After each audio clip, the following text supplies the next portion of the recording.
Hello, I hope everyone is doing well. To continue along in the Haggadah, we're approaching the end of the Psukim and getting up to the Eser Makkos.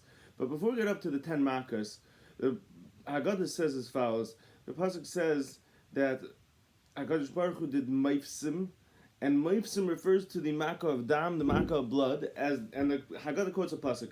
The Pasuk says, V'nosati Maifsim b'ashamayim v'aretz dam v'eish v'simreis Ashan. There's a pasuk in yellow referring to Achras Hayamim, the end of days, and it says that Hashem will put Maifsim b'ashamayim v'aretz, and there's Maifsim are dam v'eish v'simreis Ashan. So great. So we see it says over there Maifsim and refers to dam. So we see that the word Maifsim in Mitzrayim refers to dam. Wonderful. Here's the question. The question is, why is it that when we get up to those three words, dam, eish, and simras ashan, we take a little bit of wine out of our kais. Either some people do it with a finger or just tilt a drop of wine out. Now, we all know why we do it by the Eser Makkos. Yeah, by each of the Eser Makkos, we take a drop of the wine out of the kais. And now we all know that the reason is because even though it was a miracle for us, but still we understand that the Mitzrayim are creations of Hashem, and there's a little bit of tsar. We have to have a little bit of tsar of human compassion, and therefore when we talk about these plagues, even though we're celebrating them, but we also take a drop of wine out to show our compassion for the Mitzrayim. That's great. That explains the Makkos.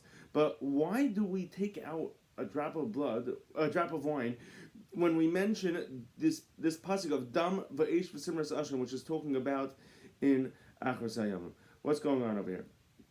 The pshat is as follows. The pshat is that on the Seder Night, of course, we're talking about Yitzias Mitzrayim, but it's not just about Yitzias Mitzrayim. As we've spoken over and over again, it is the night where we strengthen our Amunah. Our strengthen Amunah in all of the Yud Gimel Ikrim, all of the Yisaidis foundations of our Amunah. And that means the foundation that HaKadosh Baruch Hu created the world, HaKadosh Baruch Hu gave us the Torah, HaKadosh Baruch Hu took us out of Mitzrayim, HaKadosh Baruch Hu is Mashgiach, HaKadosh Baruch Hu supervises and controls everything that happens, and that HaKadosh Baruch Hu will bring the Geula. So when we are talking about Yitzias Mitzrayim, we're also strengthening our belief in the redemption, the final redemption, which is we all know is coming very soon.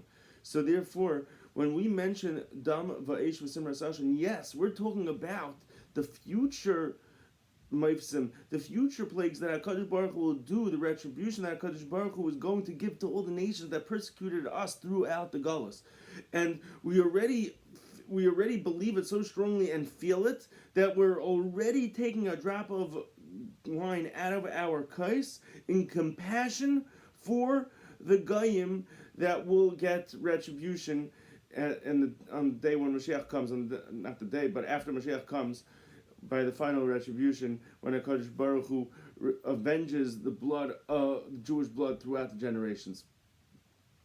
I want to take this opportunity once again to speak out something which spoke out in an earlier segment in the series, and that is that a lot of people feel that Mashiach is coming, and people are scared. So I'm talking about that we're cementing our belief in the Gula, and some people are like, "Oh no, I'm scared. I hope Mashiach does." Honestly, a lot of people are scared, and they're hoping Mashiach doesn't come.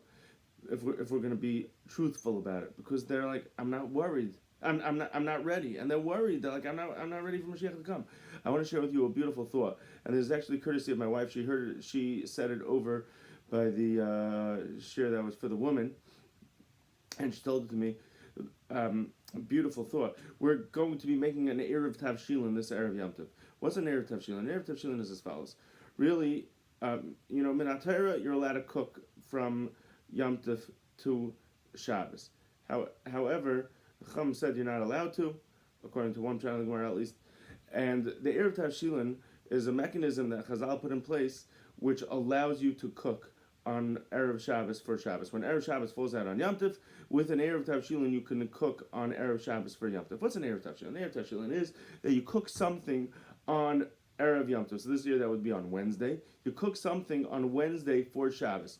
Cook an egg. You have to cook some food which is not going to get spoiled, which will remain good, remain intact, and remain fresh until Shabbos. So most people do an egg, because an egg, a hard-boiled egg, is something which could last 3 days with no problem. You put it in the fridge, and you put aside that and a baked item. And now you're allowed to cook for Yom Tov, for Shabbos, on Friday. What's the idea behind this? The idea is as follows. Really, we would cook everything on Erev Yom Tov. The problem is that you can't cook everything for Shabbos on Yom Tov. You can't make a cholent on Wednesday for Shabbos. Some of the food has to be cooked closer to Shabbos. So what we do is we start cooking before Yom Tov, and with that we show we already began the preparation for the cooking, the preparation for Shabbos, and that allows us to continue preparing for Shabbos on Friday, on Erev Shabbos. So the Svarim say that this is really, this really represents Olam Hazeh. We cannot, if somebody does not try to come close to Hashem and do the mitzvahs and learn Torah in this world, so now all of a sudden after Mashiach comes, now he's going to start.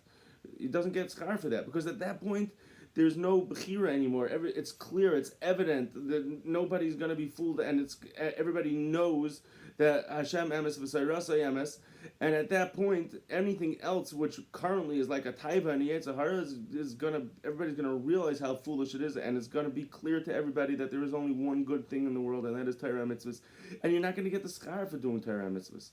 The time to earn the reward is in this world, but if we show Hashem, I'm trying to do whatever I could now. It's like preparing for Shabbos before Yom Tov begins. I'm trying to prepare now. I can't become Reb Chaim Kanievsky in one day. I can't become the Chafetz Chaim in one day. But we show Hashem, I'm starting, I'm preparing.